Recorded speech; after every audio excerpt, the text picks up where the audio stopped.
नमस्कार शेतकरी मित्रांनो, कृषी कल्याण यूट्यूब चॅनलमध्ये सर्व शेतकरी बांधवांचं हार्दिक स्वागत आहे। सर्व शेतकरी बांधवांना एकच विनंती आहे, या साईडला दिसत असलेल्या काळ्या बटनावरती क्लिक करा, जेणेकरून तुम्ही आम्हाला सबस्क्राइब कराल। आणि तुम्ही जर आम्हाला सबस्क्राइब केलं तर शेती संबंधित असेच नवनवीन व्हिडिओ तुम्हाला सर्वप्रथम पाहायला भेटतील।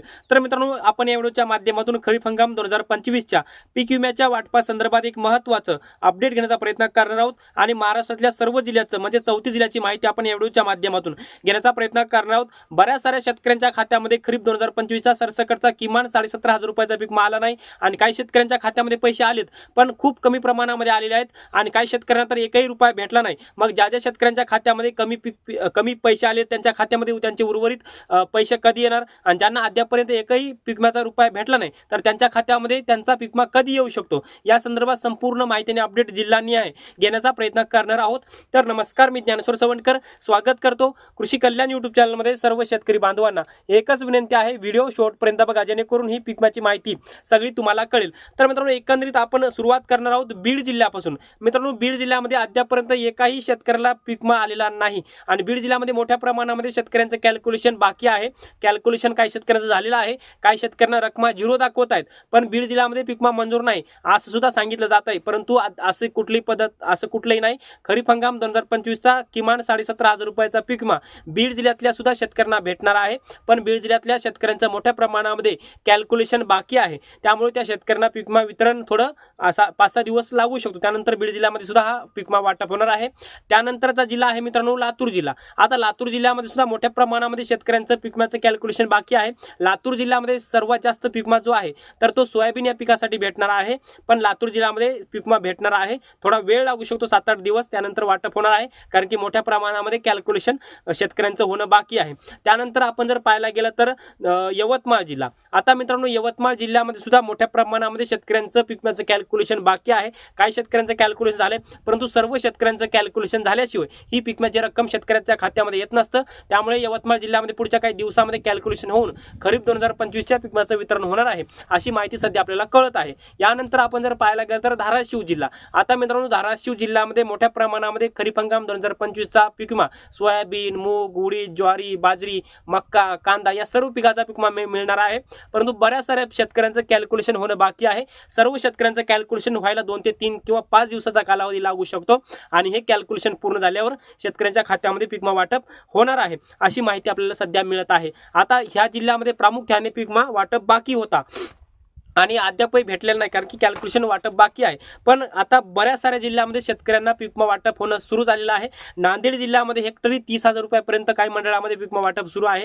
हिंगोली सारख्या जिल्ह्यामध्ये हेक्टरी 18,500 रुपये प्रमाणे पीक विमा वाटप सुरू आहे, परंतु नांदेड, हिंगोली, परभणी, जालना, छत्रपती संभाजीनगर यासारख्या जिल्ह्यामध्ये सुद्धा पीक विम्याचं वाटप सुरू आहे। पण नांदेड जिल्ह्यातल्या सर्व शेतकऱ्यांना ज्या शेतकऱ्यांनी पीक विमा भरला होता त्यांना सर्वाधिक निधी मंजूर झाला 813 कोटींचा, त्यापैकी 809 कोटी रुपये सोयाबीनसाठी आहे।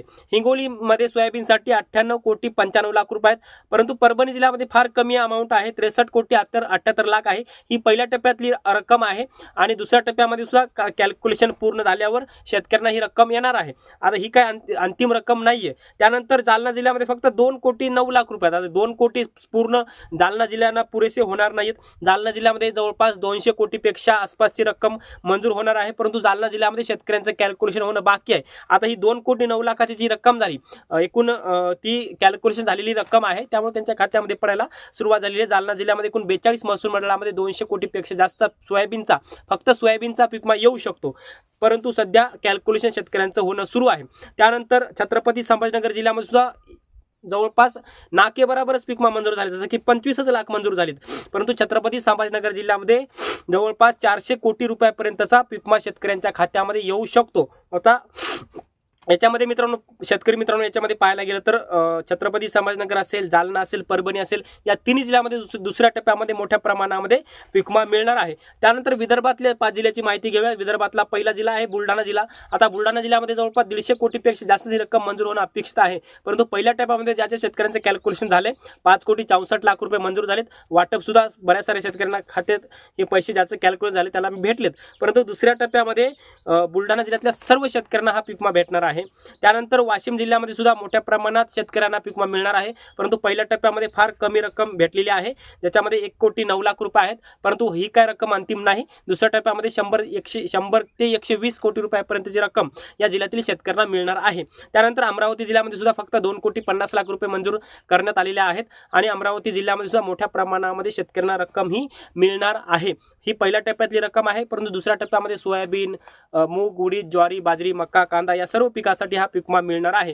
त्यानंतर अकोला जिल्ह्यामध्ये फक्त पहिल्या टप्प्यात 1,58,00,000 रुपयाची रक्कम मंजूर झाली आहे, परंतु अकोला जिल्ह्यामध्ये सुद्धा मोठं नुकसान आहे. अकोला जिल्ह्यातल्या जवळपास 99% शेतकऱ्यांना पीक विमा वाटप होणं बाकी आहे, परंतु त्यांना दुसऱ्या टप्प्यामध्ये पीक विमा येणार आहे, त्यामुळे त्याही शेतकऱ्यांनी काही चिंता करायची काही गरज नाही. त्यानंतर सोलापूर जिल्हा 6,84,00,000 रुपये. आता सोलापूर जिल्ह्यामध्ये सर्वाधिक पीक विमा जो आहे तर तो तूर या पिकासाठी मंजूर झाले. तूर या पिकाचं कॅल्क्युलेशन झाले हेक्टरी 25,000 30,000 रुपयेपर्यंतचं कॅल्क्युलेशन तूर या पिकासाठी शेतकऱ्यांना दाखवत आहे. इतर पिकासाठी फार कमी पीक विमा मंजूर झाले, परंतु सोलापूरमध्ये पहिला टप्पा 6,84,00,000 मंजूर झालेला आहे आणि दुसऱ्या टप्प्यामध्ये सुद्धा मोठ्या प्रमाणामध्ये शेतकऱ्यांना मोठी रक्कम दुसऱ्या टप्प्यामध्ये मिळणार आहे.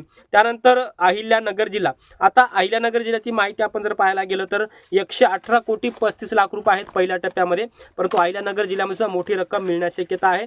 सध्या जामखेड, आता अहिल्यानगर जिल्ह्यातल्या जामखेड तालुक्यात 6,05,00,000 उडदासाठी आहेत आणि 11,65,74,000 सोयाबीनसाठी आहेत जामखेड तालुक्यामध्ये.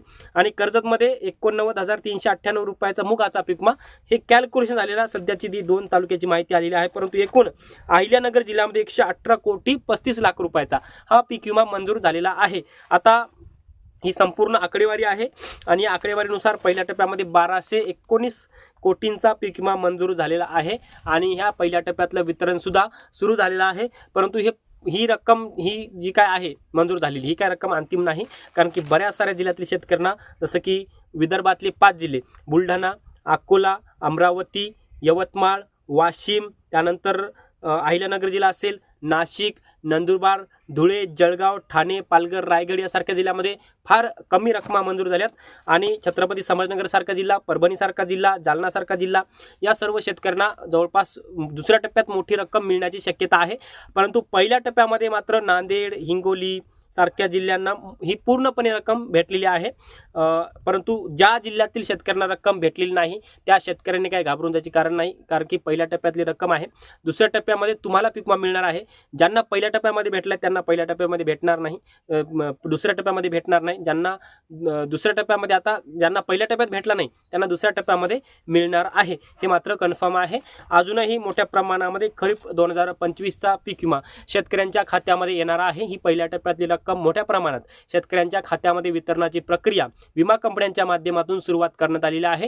राज्याचे कृषी मंत्री दत्तात्रय भरणे यांच्या माध्यमातून सांगलेलं आहे की उर्वरित पिकांचं कॅल्क्युलेशन सुद्धा, जसं की कपाशी असेल, काही जिल्ह्यामध्ये कपाशीचं कॅल्क्युलेशन बाकी आहे, काही जिल्ह्यामध्ये तुरीचं कॅल्क्युलेशन बाकी आहे आणि ज्या पिकांचं कॅल्क्युलेशन बाकी आहे ते लवकरच कॅल्क्युलेशन पूर्ण होऊन शेतकऱ्यांच्या खात्यामध्ये जी रक्कम मंजूर होईल किंवा जी रक्कम कॅल्क्युलेट होईल ती रक्कम शेतकऱ्यांच्या खात्यामध्ये जमा करण्याचं काम विमा कंपनीच्या माध्यमातून होईल, अशी माहिती राज्याचे कृषी मंत्री दत्तात्रय भरणे यांच्या माध्यमातून देण्यात आलेली आहे.